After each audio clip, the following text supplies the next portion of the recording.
today we're in Houston, situated outside of Ready Room, a very iconic building that's been here for more than 80 years. And today is a very special episode. We are going to introduce our very first mixologist of the show. His name is Himanshu Desai, also known as the Liquid Chef. So let's go on it.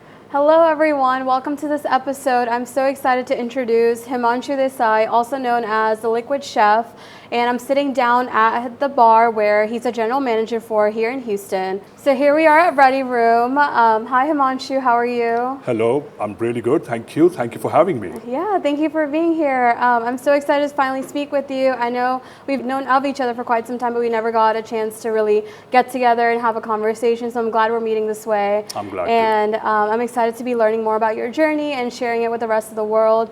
Like I mentioned before, you are popularly known and recognized as Liquid Chef on all your social media, and the world knows you as a Liquid Chef. But today we're going to dig deeper into the story of who you are beyond that. So I know you're originally from India, from Pune. So let's go back in time a little bit and just start talking about your journey back in India. Okay, yeah, so I was born and brought up in Pune, but I'm Gujarati. But my family migrated long ago to Pune, and I was born in Pune. So yes, it's been a roller coaster journey actually. Come from a very orthodox Gujarati family. Even though we grew up in Pune, my families are like 100% authentic Gujaratis, and there's nothing Gujarati about me, unfortunately. But then yes, I grew up in Pune. Always wanted to do something different in my life. I grew up watching my dad going and doing the same work for like more than 25, 30 years, leaving the house every morning at the same time, coming back at the same time. So there's nothing, no offense. My dad was a very hardworking man. He accomplished a lot of things back in those days. But growing up, I knew that I'm going to end up doing something different because I was also really bad at studies and academics. And my parents were always worried that I don't know what is going to happen with Himanshu because I myself was quite lost. I had no drive, I had no vision, and I was just confused. But there was something in me which I knew that I will do it when I get the time right, when I get the opportunity. So yes, it's just funny the way I ended up in the bartending industry because my entire family, nobody in my family drinks alcohol. Literally in my entire bloodline, all my uncles, aunties, my cousins, nobody drinks alcohol, and I ended up becoming a bartender. So it was quite controversial for me to get into this profession, but the journey has been like a roller coaster, as I said. Like, it's been really interesting. Right, and I think it's really important to mention that you do have Gujarati roots, even though you are born in Pune, which is another part of India. My family is also Gujarati, so I do understand having some orthodox, having some strong opinions along the way, because it's such, the hospitality industry is just so, it's such a unique industry too, that immigrant parents are so scared about their children going into something like this. It's not a traditional route where you want to become a doctor, a lawyer, whatever it is that the world wants you to be. But this is something so different and unique. And also keeping in mind that Gujarat, it being a dry state, there's many like prohibition, and there's so much of that where alcohol is just very heavily looked down upon, right?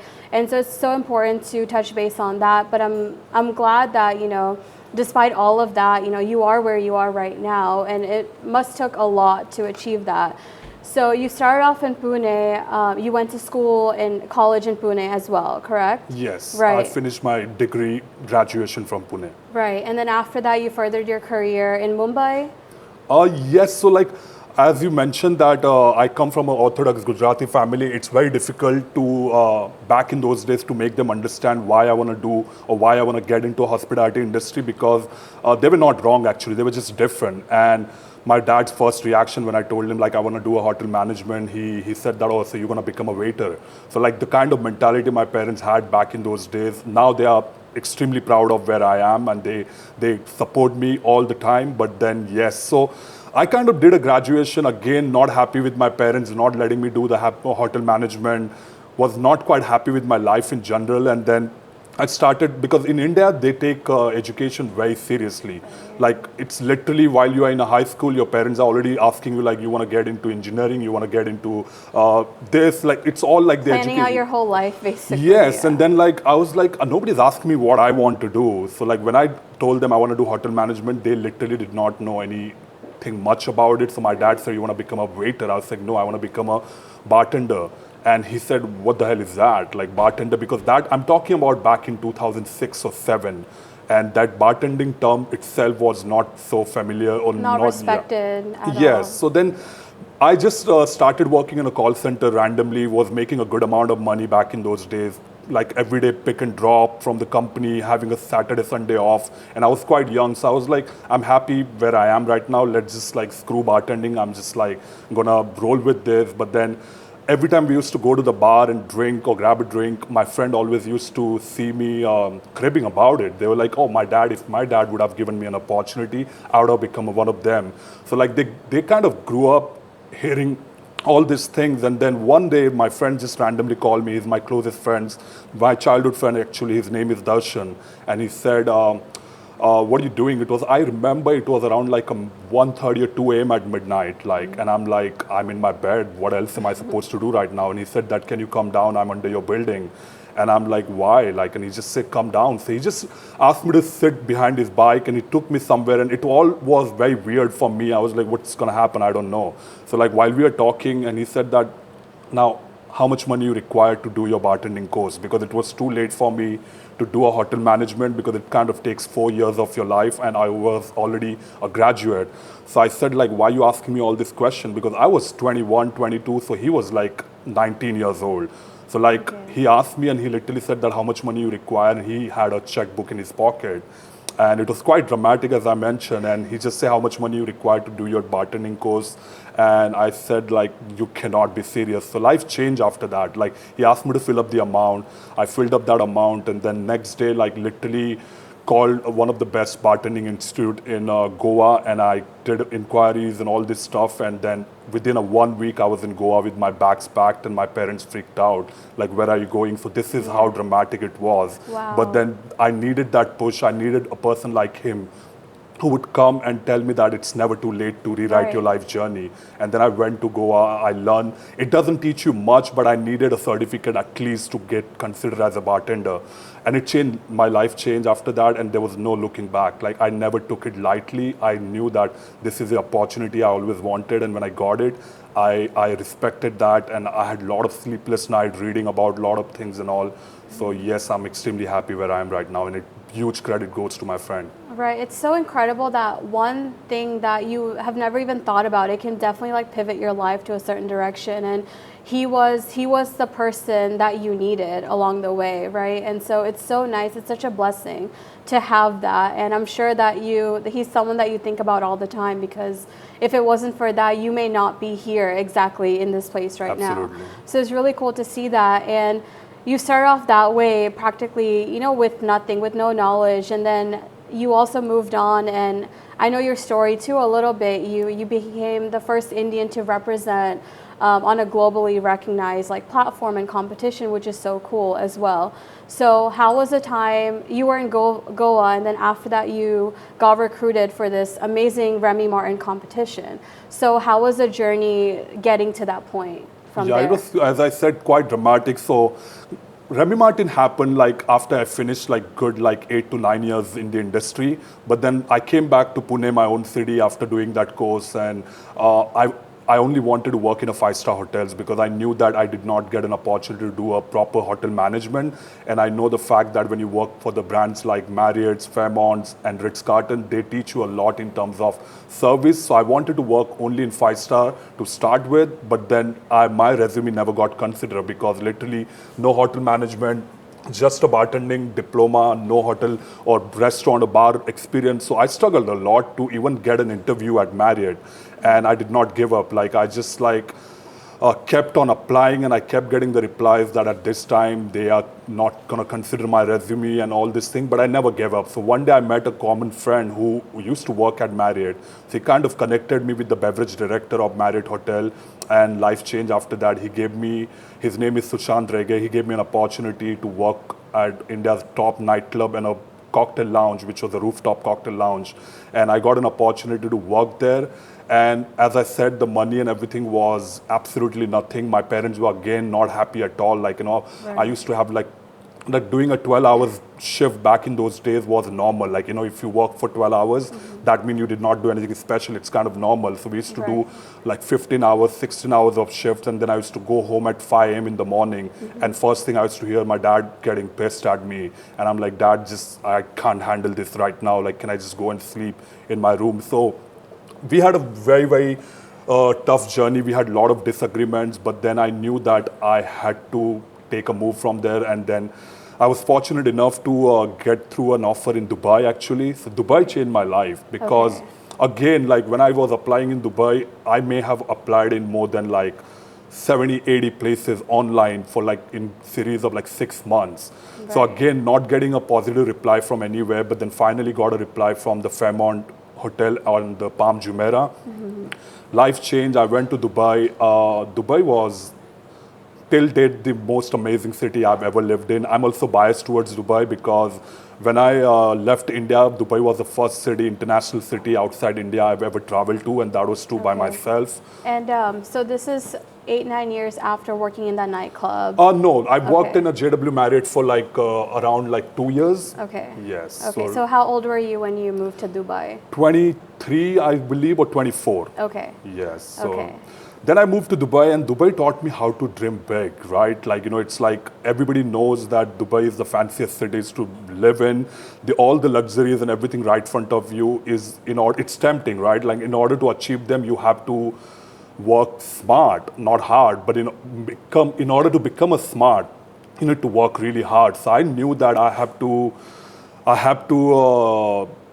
play my cards right. I was there. I was like, there are a lot of Indians way back in those days living in in Dubai. And when I went to Dubai, I was welcomed with the open arms. Like I was surprised that I was like intimidated with all these luxury international people around me. I was not so good at understanding a lot of British accents and all this thing. It took me a while. A lot of time I used to work behind the bar in Fairmont, and a lot of people used to order, and I used to ask them to repeat it because I just could not understand the accent. It's all part of culture shock and transitioning into that. People live a certain way too wherever you go. So. Yes, but then Dubai gave me a huge exposure because they have money, right? So every place I was fortunate enough to work at, they had a lot of money. When you open a bar or restaurant in Dubai, literally everywhere you work, you've been given a budget to work on, to buy stuff and everything. So it's funny, like when I worked in Dubai and then you end up going to your bosses, your owners and GM and like, hey, what's my opening budget? And they're like, what is that? Like, there is no budget. There's no budget. Do what you need to do. Like, we're just going to create the best possible product, buy whatever the hell you want to buy. But then there was no budget. So that was again a huge surprising factor for me, that like this city is just having a ridiculous amount of money in order for, like, Dubai was great. And then I got an opportunity to work with a lot of world's top mixologists, beverage professionals who had worked in London, who had worked in New York, because everybody is in Dubai is from outside. Right. So like that allowed me to know a lot of different cultures, a lot of different cities, their cocktail culture, and everybody used to bring something to the table. Right. So in order to get that exposure, like we used to live in a staff accommodation at Fairmont, and there was like 48 different nationalities working within the same building. Wow. And we had the same accommodation, so like they had a massive 3 pools. We used to finish work, and after work we would go and sit by the pool, and we'll just have drinks, and then literally on that table there are 15 different nationalities. They are sitting, and the conversation used to be very, very interesting. They used to bring the culture, they used to bring a lot of knowledge. We used to quiz a lot of each other, like, what do you know about this thing? Like, so like Dubai created that stronger base for me, It's a lot of and which I value. needed, yes. Yeah. And I cannot be thankful enough to Dubai in general to make me the person who I am right now. Right, and so, and also the place that you worked in, since you had no budget, did that also allow you to create freely in what you wanted to do, like contribute to that? Yes, it gives you a huge platform, because now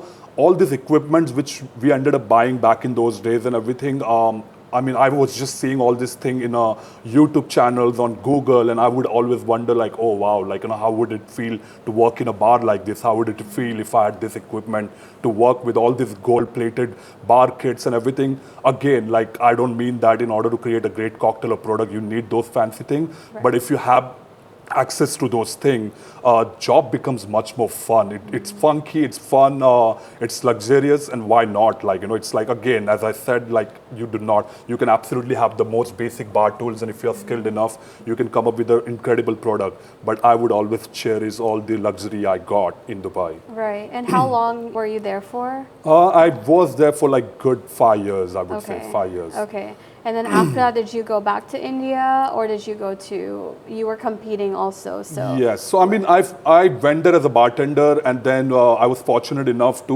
work on a manager level on a lot of good concepts. So I went to work at the Fairmont, the Palm, then I was working at the Ritz-Carlton, then I was working on Shangri-La. So all these 5-star hotels, first 5-6 years of my life, I decided that I may not be able to make that much of money, but I'm going to end up working in the 5-star hotels because they teach you a lot. The clientele is very, very niche, very different there.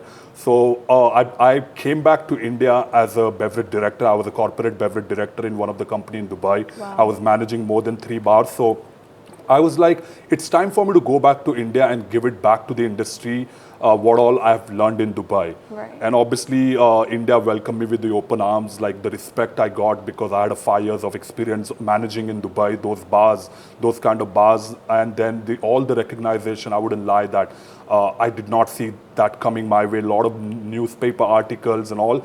And it was just like the life changed all of a sudden. The parents were extremely happy. And I would mock my dad all the time, like, are you happy finally, Yeah, yeah. So yes, then I went back to India, and then I started working for a very popular company. It's called a Massive Restaurants. They own like more than 30 different restaurants and bars in India. One of the most popular chain they have is a Farzi Cafe, Masala Library and all. So the guy is called the Zorawar Kalra. Okay. So I used to be the Western region beverage head. So I was managing more than 10 restaurant bars. Again, massive opportunity, a lot of media attention, lot of articles. Again, lot of the company was pretty strong to work with. So everything I learned in Dubai, I kind of, I wouldn't say replicated, but then I kind of like implemented most of those things in that company because again, that company gave me a huge platform to buy whatever the hell I wanted to buy. And I was everywhere, to be honest, yes. Yeah, and your parents finally accepted the fact that this is what you're going to be doing. And did they support you then, or was it still a little bit in the back of their head They saw the life getting better because only thing, they were against when I started it, and then when I started it at Pune JW Marriott, I mean, the work timings, the money I was making and everything, they were not happy with it. They were like, I don't think so, this is what you want to do all your life. Right. Like, you may have to reconsider it. But as I said, there was no looking back for me. Like, it took me a while to start it because I wanted to become a bartender when I was probably 18, but I ended up becoming a bartender when I turned like almost 22 or 23. Right. So those 4 years were not easy. So like they saw me when I was in Dubai, they saw my lifestyle. They were extremely happy. My mother created an Instagram account just so that she can stalk me on Instagram and she can see everything I'm doing. So they like kind of, their mind changes. The respect towards the profession I had, it changed. Still, they would never know what kind of drinks I make and everything because they do not drink. They don't drink. But they fully support me. Yeah. Right. That's so powerful, and I'm sure like the extra love and attention from them also made you happier too, because that it takes a lot, especially how our culture is, and family plays a big role in what we do too. Absolutely. So it's hard to even turn that off to go and achieve and what you're wanting to do, right? What your dreams are as well. So it must have been like a huge deal for you at that time. Yeah, I've always been a go-getter, and I've always been that stubborn kid in the family who always did what I wanted to do. So that's why when I did a bartending also, I've never kind of listened to my dad.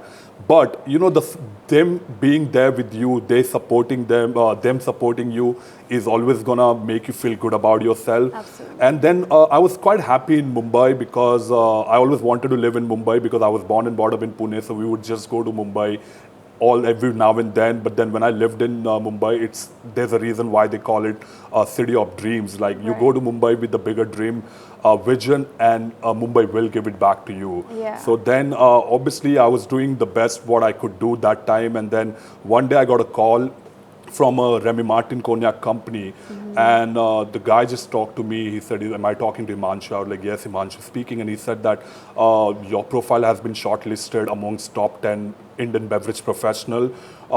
And I was like, "What is it about?" And he said, "It's going to be a global cocktail competition hosted by Remy Martin Cognac in Cognac, France. And are you interested for that?" And it did not take me a few seconds to absolutely say no, because I've never competed before in my life. And I'm not a competition guy, because I always believe the competition was with myself and to keep getting better at it. Right. But then he just said that, take a step back. He said that if you let this opportunity go, you will be a biggest idiot. And he said, no offense. So like that kind of hit me up. And I was like, can you say that again? He said that, now you are already selected amongst top 10 people. Now we're going to go around, and whoever gets the maximum amount of votes will get an opportunity to represent India on a global stage. And India kind of never got an opportunity to go on a Remy Martin competition, because cognac is still not that big of a spirit for Indian. Right. Indians do not drink that much of cognac. So they said that if you get selected, you'll be the first one. So I was like, you know what, First at that Indian. moment, yes. Yeah. So in that moment, I was like, you know what, I don't have to do anything. I don't have to physically go and compete for it to be a number one person in India. So I just let them do their things. And then I got another call after a few days, I think a couple of weeks. And he said, congratulations that you are the guy. You are selected to represent India on a global cocktail competition. And I'm like, wow. They sponsored the whole trip. They sponsored the visa. It was like not just like going to Remy Martin distillery and just learn about how the cognac is made and everything. It was literally a 5 days itinerary planned by them. Like couple of days were in Paris. We all just literally flew to Paris, and from there was a train which took us to Cognac. So that trains in Europe, they are ridiculous. Like they are well-fledged bars. So I was like literally mind blown. It's very like a nervous. dream. Yeah, it's like a dream being like, Yes. coming First to time in you. Europe again. Yeah, first time in Europe. So while I was going, I was very nervous, because again, the only international market I had worked in was Dubai. But then to go to Europe solo by myself and competing with world's top 15 beverage professional. And I was nervous, I wouldn't lie. And then all these rubbish thing you have heard about probably French people or French culture, that they are rude and all. Like, so I was very nervous, which is absolutely not true. Because when I was in Cognac, France, the people are super nice, super humble, very sweet. There's always going to be a language barrier there. But we were obviously hosted by Remy Martin. So like couple of days where like we went to vineyards, we went to the distillery. It was the entire process of like from vineyards to the bottle. I got an opportunity to learn so many amazing things about the grape varietals, the cognacs, the terroir, and all this stuff. And then there was a competition. The segment was also very interesting. So the way they had like divided the competition was like 3 rounds. So first one was the blind tasting, wherein you are left by yourself in a little bit darker room. There's absolutely nobody there. The timer is on. You make the drinks, and it goes in literally a ceramic glass which has no garnish, nothing. So that it's gonna go front of the judges, because a lot of time you tend to get biased when a pretty looking drink come front of you, and before you even sip, people are like, oh, I'm gonna love this drink, because your brain you're kind of drinking or eating with your eyes. Yes. They like that round was like they're gonna judge you completely on basis of your cocktail taste and the aromas and all this stuff. And the second round was the cocktail had to inspire from your childhood nostalgia or memory. So my cocktail was obviously inspired by my childhood nostalgia, which was a photography. Because growing up, my dad used to click a lot of picture of me and my sister. So I was like, I think that hobby is my biggest hobby has been since childhood days. So I would like, let's carry this hobby into my cocktail. So to connect the entire photography, like I went there on a Polaroid camera with a leather journal with me. So while from the moment itself I landed, I started clicking a lot of pictures and I started sticking those pictures in my leather journal, which was part of my cocktail presentation. And Wow. then, yes, and the last round was the technique and skills and everything. So like those 3 rounds, and I was fortunate enough to come second in the world. So life changed after that. I won 3,000 euros, which was a big deal for me back in those days. I Right. told them like, can I extend my trip by like 2 weeks? Right. And they absolutely supported me there. So I changed my flight tickets. And then literally next day, after Paris, I went to Brussels, I went to Amsterdam, I went to Germany, around. came back to Paris. So like I went to a lot of amazing countries solo by myself, and I came back to India as a completely different person. Right. It changes you. It changed me completely, Yeah. yes. So what year was this competition? 2018. 2018. Yes. Okay, so it wasn't too long ago either. It's like Yes. recent few years. Okay. Yes. That's wonderful. There's certain moments in life that when we look back onto our life we remember. So when you arrived in France for the very first time, was there a moment specifically that you still remember that gave a chill through your body and just said like, I made it, like I'm here, I'm doing this? Is there a specific moment that happened for you? Yes, so we went to Paris after we finished the competition because I respect them a lot, because the way they had planned the whole itinerary was first 2 days will be all this like a winery, distillery tour. Third day will be a competition and the closing prohibition style party. And then last 2 days the rooms and everything, hotel were booked in Paris. And we are going to make sure that whoever did not win or anything, the entire group would go to Paris on a vintage sidecar journey. So you are sitting on a sidecar on a bike, and then Harley Davidson sidecar, and then they take you on all this amazing places in Paris. So when I was doing that, the architect of the cities and everything, while I remember getting goosebumps. I was literally like, when I got down from that sidecar and we went to a couple of bars, like literally it was so random. We went to one salon and we all of us are sitting and they were like asking us, you want to have a haircut, you want to have a beard trimming and all, and I'm just not understanding what is going on there. Yeah. And then later I found out that there's a speakeasy bar inside that. Inside the barber shop. Yeah, barber shop. So while we were doing all this thing, then they were coming and serving us an old fashions and all this thing, and that was a fantastic experience. And that barber shop was like more than 150 years old. And then later we ended up our evening on that speakeasy bar. Mm-hmm. So all this thing was just like, I've seen those things in the movies, on a TV shows and all this. And when I was actually there, I was in an iconic Ritz hotel in Paris, and it was all arranged by Remy Martin people. Right. So yeah, that was my moment wherein I I was a little shaking also out of happiness, because I just didn't know what to feel or how to react to that. Right. So, going back to India after you were representing all of India and bringing that with you, how did it feel? And not only that, but you ended up being the second person also in placing. So how did that feel? It was incredible, because you wouldn't believe that when I went there, all my friends and my family members, they were like waiting outside the airport with the Indian flag, and they have arranged this Dol Tasha people and all, and I was like, oh my God, this is very dramatic. And then like some people are capturing all this thing, and I had tears in my eyes. I'm a pretty strong person in general, that it takes a lot for me to have tears in my eyes. Yeah. But then when I saw all this thing, I was like, wow, I don't think so. I deserve all this thing. It just happened. And then literally I got a call back, and next day I'm sitting in a Four Seasons hotel, and there are literally 20 to 30 people, media people interviewing me, writing about me, asking me to make that cocktail. And there was so much going on that I just it felt like a dream, and I was like, I don't think so I deserve all of this. It just happened, and life changed after that, to be honest. That's crazy. But it's also we were talking about before, it feels so good when your own people, the one that you were fighting so hard for the dream that you had, right? But you didn't initially get that support, and those same very people turning around and welcoming you back, that's such a big deal. Such a big deal, and that in itself is a big accomplishment too.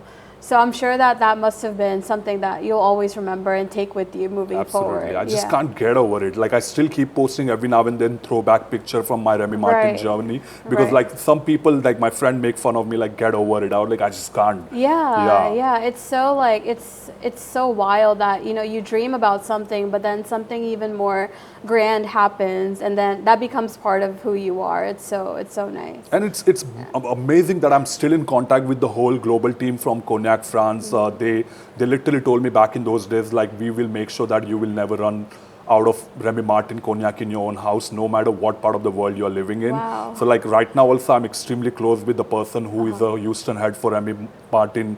Her name is Stacy, and she's like a family in the way, like they're like a family, to be honest. Like they said, like anytime in future you decide to come to Cognac, there are some people I met in Paris who works for the same company, but they are based in Paris. So like they change our life. They again like showed us, because when you go to Paris or Cognac on your own, I'm pretty sure that no matter how much money you're going to end up spending, you are not going to be able to plan your itinerary the way they did for us, because they're all authentic French people working passionately at Remy Martin for years. So the way they planned everything was magical, to be honest. Right. Like I've never had anything such, like in terms of experience. Right. Yeah. I just visited Paris actually last month for my birthday, magical. and it was beautiful. It was definitely life-changing. So, and like you mentioned, people have certain expectations that the people there, they're not the nicest, but they were also welcoming. Everyone was warm. They helped plan things out. So it was a wonderful experience, and I'm sure for you it must have been even a more heightened experience, with such a world-class competition. So that's so cool to see. And we're gonna have to see if we can find that photo of you presenting that drink. Do you have a photo? I do. All right, cool. Yeah. So we're gonna get that on camera, so everyone can also see that moment too and celebrate that. Absolutely, I would love to. Yeah, and we can't leave without showcasing some of your like amazing drinks. So what would you like to showcase today? Ready Room is like, this bar is a speakeasy jazz bar, so it's one of the most iconic music bar or venue, I would say, in Houston. So our style of drinks is very different than what I've worked at like in the past. Like I've always worked in a fine dining, contemporary, modern restaurants, wherein the mixology program was always very niche, very dramatic, lot of theatrics, and here it's very classic, very simple, and very old school style. So like still, being an Indian, I had to put some Indian touch to a couple of the cocktails, because I'm extremely proud of spices. In fact, the whole world is obsessed with spices, and most of them come from India. So I just, we're going to make a drink called gin and tea. Okay. Now that's also a short form for gin and tonic. Like people, the whole world call gin and tonic G&T. So like this is actually, we call it gin and tea. So I ended up infusing the white Indian chai in the gin, basically one of my favorite gins, and then we are making a gin and tonic with that. So it's a fun twist to it, but then when you sip it, those amazing aromatic flavors from chai, those spices, they just like sits on your palate, and it just takes you on a journey to India on a sip, basically. Wow, I love that. Yeah. So let's head over to the bar and let's see what you do best. I would love to. Let's go. All right, so let's get started. Perfect. Well, it's a very interesting drink. I've been a huge fan of gin and tonic in general, and as I mentioned, this one is infused with the Indian white chai. So it's very interesting tea actually, because whenever you see the chai blend, it's always infused with the black tea, but this one is the white masala chai. Okay. So like when I tasted this tea, it was very interesting, and then I infused that in a gin overnight. So it took all the amazing aromatic flavor from the spices. And now we're going to make a gin and tonic out of it, which will be super refreshing, but it will have all this amazing flavor from the Indian black tea.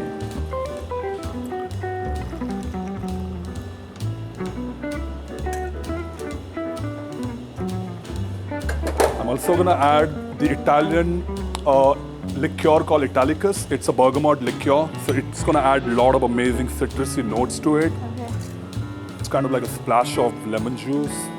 And now I'm just gonna top it up with the fever tea tonic, which is Mediterranean. Beautiful color, you can see it's all natural color, which it took it from the white Indian tea. Right. And I'm gonna garnish with the star anise and bay leaf, because these are the prominent flavor. So that's your gin and tea. Wow. We just added this last month, and we have been selling a lot because a lot of people are obsessed with the spices in general, and when they have a sip, it's surprisingly really aromatic, and people love gin and tonic in Houston actually. Right. So I'm gonna make my favorite espresso martini riff. It's with the Remy Martin. Obviously, we can't just talk so much about Remy Martin and I'm not making a cocktail with it. So it's an espresso martini which is usually with the vodka. This one is gonna be with the cognac, which is Remy Martin, obviously. I'm also gonna use the Cynar, which is bartender's best friend. It's an Italian Amaro. So now when I say Amaro, Amaro is a term, Italian term for something which is bitter. So I'm gonna add Cynar, which is a artichoke liqueur. Yes. I'm gonna also use 5-spice cordial for some sweetness, and again, the spices touch to it. A little bit more, yeah.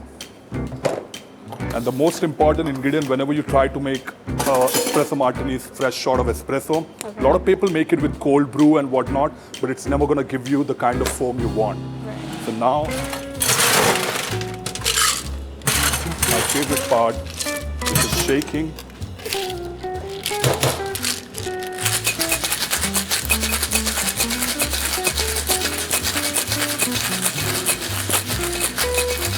Hey, why don't you give it a try? Please. Okay. Just All like right. enjoy. How do Yeah. we... Okay. Shaking is all about having fun. So the Okay. purpose is you're shaking the drink, so just shake the way you're comfortable. Like Okay. just don't worry about it. All right, here But we you go. might want to hold So should I this hold part it? and this part, Okay. and then you can shake the way you want. Okay, all right. Sounds good. There you go. Okay, Not so all right. bad. Like lot of technique. Like I used to shake earlier like this. Yeah. Like it's all about having fun, right? Yeah. I used to do this, but now it's like I'm obsessed with it. You're a pro.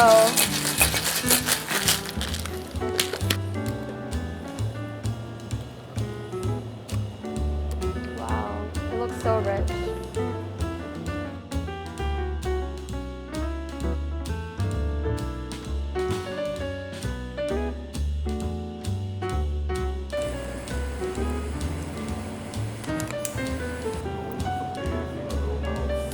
Amazing aroma of cinnamon. Wow.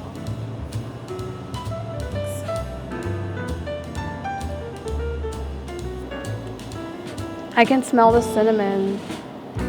That was really good. It was really, And the really foam you can see and the Yeah. dark chocolate, it all adds to the experience. And Right. whenever you drink an espresso martini, that the foam layer of foam should be there because it kind of coats your palate.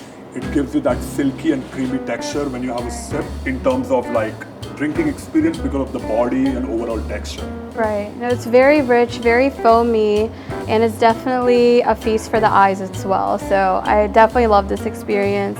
Thank you so much for making that and showing us like some fun techniques that you do here. My pleasure. Yeah, thank you.